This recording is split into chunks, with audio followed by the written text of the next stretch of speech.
દીપડાની દહેશત જોવા મળી છે। બારડોલીના આફવા ગામમાં દીપડાના આંટાફેરા જોવા મળ્યા છે। રહેણાંક વિસ્તારોમાં દીપડાના આંટાફેરાથી ફફડાટ વ્યાપી ગયો છે। વન વિભાગની નિષ્ક્રિયતાથી ગામ લોકોમાં આક્રોશ જોવા મળી રહ્યો છે। દીપડો સોસાયટીના ગેટ સુધી પહોંચી જતા હવે ગામ લોકો ભયમાં આવી ગયા છે અને સીસીટીવી જે છે એ તપાસવાની પણ અત્યારે તજવીજ ચાલી રહી છે। દીપડાની દહેશત આફવા ગામમાં જોવા મળી છે અને ગામ લોકો હાલ ભયના ઉથાર હેઠળ છે। રાત્રે સૂઈ નથી શકતા કારણ કે લોકોને હવે ભય છે કે જો રાત્રે ભૂલમાં પણ બહાર નીકળ્યા તો દીપડાના શિકાર થઈ શકે છે। રહેણાંક વિસ્તારોમાં દીપડાના આંટાફેરાથી ફફડાટ વ્યાપી ગયો છે। વન વિભાગને પણ આ અંગે સૂચનાઓ આપવામાં આવી છે પરંતુ વન વિભાગની નિષ્ક્રિયતાથી ગામ લોકોમાં આક્રોશ જોવા મળી રહ્યો છે। તો સુરત જિલ્લામાં હવે દીપડાની દહેશત જોવા મળી છે। આ તસવીરમાં જુઓ તમે, રાત્રે મોટી સંખ્યામાં લોકો બહાર આવ્યા અને હવે સીસીટીવીના દ્રશ્યો પણ આવી ગયા છે। આ તસવીરો જુઓ, સીસીટીવીમાં આ દીપડો કેદ થયો છે અને દીપડો સોસાયટીના ગેટ સુધી પહોંચી ગયો હતો। રહેણાંક વિસ્તારમાં દીપડો ઘૂસી આવતા સ્થાનિક લોકોમાં ભય છે। વધુ માહિતી મેળવીએ સંવાદદાતા સુરતથી કેતન પટેલ મારી સાથે જોડાયા છે। કેતન, આ દીપડો દેખાયો છે, હાલ આ દીપડાને પકડવા શું તજવીજ થઈ રહી છે?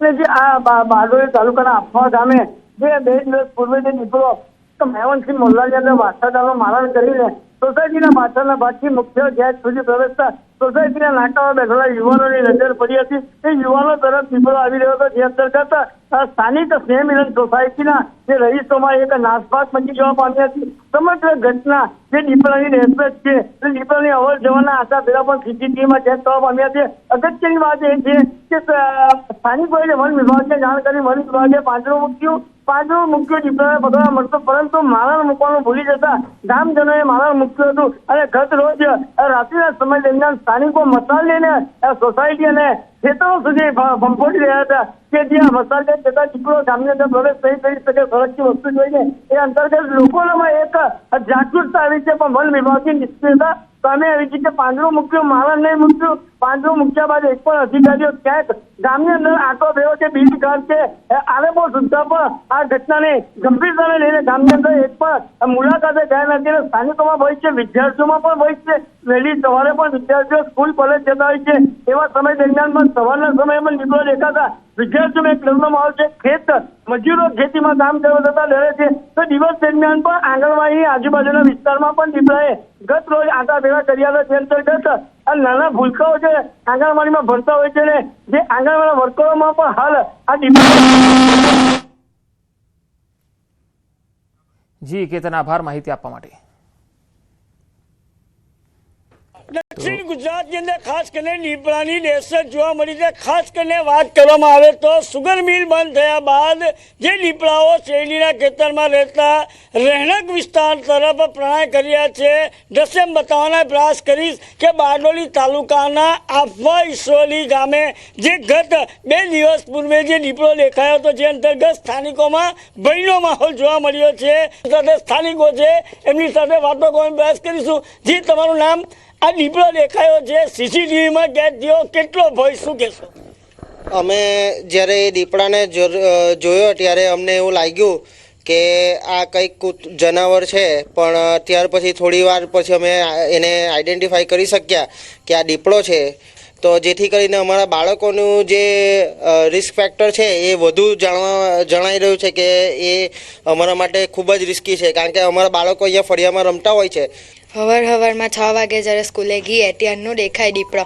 એકવાર દેખાયેલો અહીંયા હંભે ખેતરમાં ને પછી રમવામાં ને એમાં બીક લાગે બહાર જવામાં। દક્ષિણ ગુજરાતની અંદર ખાસ કરીને સુરત જિલ્લાના ગ્રામ્ય વિસ્તારમાં દીપડો દેખાય છે, તો સ્થાનિકોએ કયા સાવચેતીના પગલાં લેવા જોઈએ, શું કહેશો?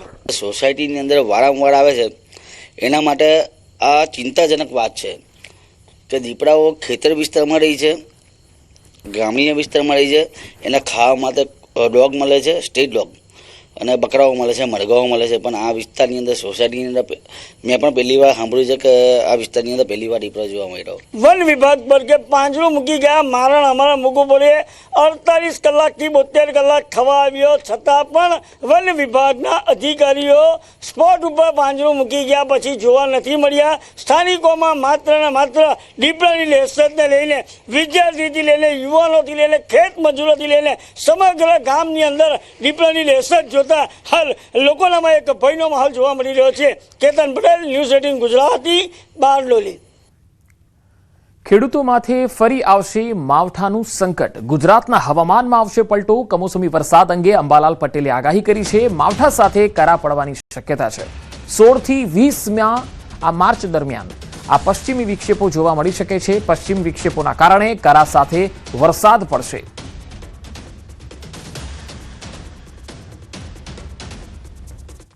સૌથી 18માં પરિવર્તન તો આવશે, પરંતુ તારીખ 16 થી લગભગ 20-22 સુધીમાં એક પરિવર્તન આવશે.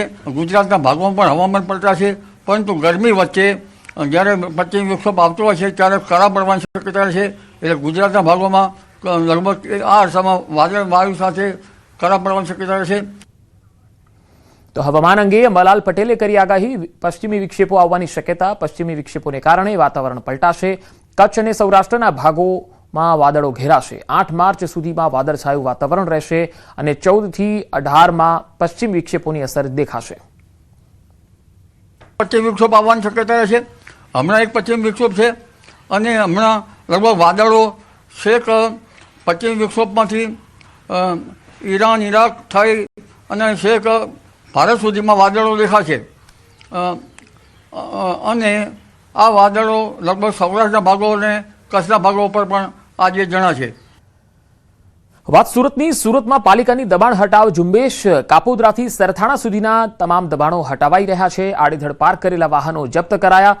દબાણ કરેલો સામાન પણ જપ્ત કરવામાં આવ્યો. પાલિકાની ટીમ અને પોલીસની આ ઝુંબેશ છે. અડચણરૂપ દબાણો ન કરવા પોલીસે પણ લોકોને અપીલ કરી હતી.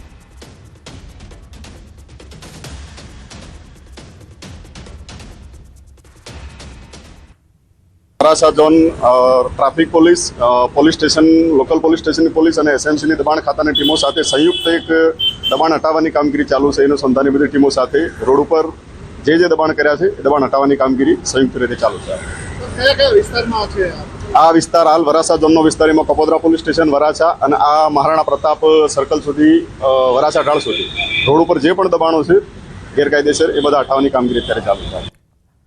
રાજકોટમાં મંત્રી જીતુ વાઘાણીનું જંગલેશ્વરના ડિમોલિશન અંગે નિવેદન. જંગલેશ્વરનું જંગલ કાઢવાનું ભગીરથ કાર્ય મનપાએ કર્યું.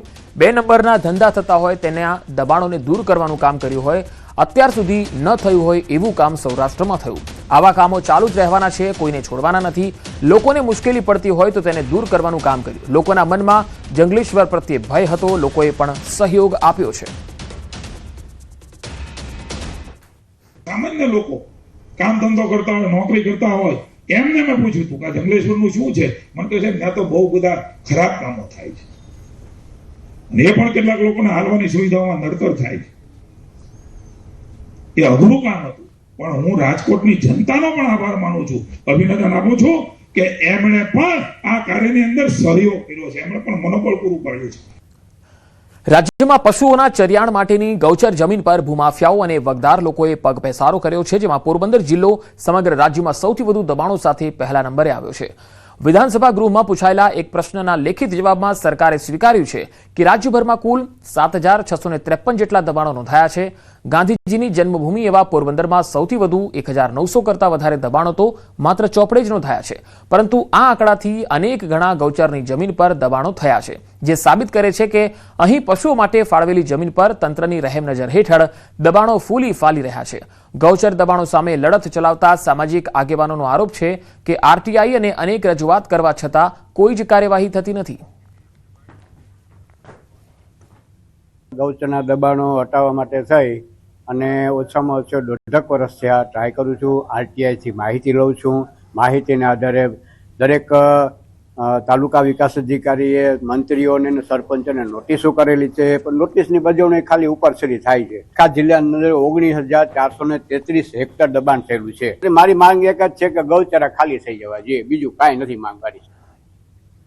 તો જિલ્લા કોંગ્રેસના પૂર્વ પ્રમુખે પણ આક્ષેપ કર્યો છે કે ચૂંટણીલક્ષી મતોના રાજકારણને સાચવવા માટે જ આ દબાણોને છાવરવામાં આવ્યા છે. જો સત્તાધીશોમાં ઈચ્છાશક્તિ હોત તો ગૌચરની જમીન પર દબાણો થયા ન હોત. એટલે દરેકને પોતાના મતોની પડી છે, એટલા માટે જ આ જમીનોનું સંરક્ષણ નથી થયું. આજે આવડો મુદ્દો ગુજરાત લેવલે ઉપડ્યો અને માલધારીઓની સમસ્યા ઊભી થઈ અને આ લોકોએ લડત કરી ત્યારે તો જમીનો ખાલી કરાવવાની વાત થઈ છે. એટલે આમાં ચોક્કસથી મતોનું રાજકારણ તો છે જ. આવનારા 3 મહિનામાં એક્શન પ્લાન બનાવી 3 મહિનામાં આમાંના મોટા ભાગના દબાણો દૂર કરવામાં આવશે.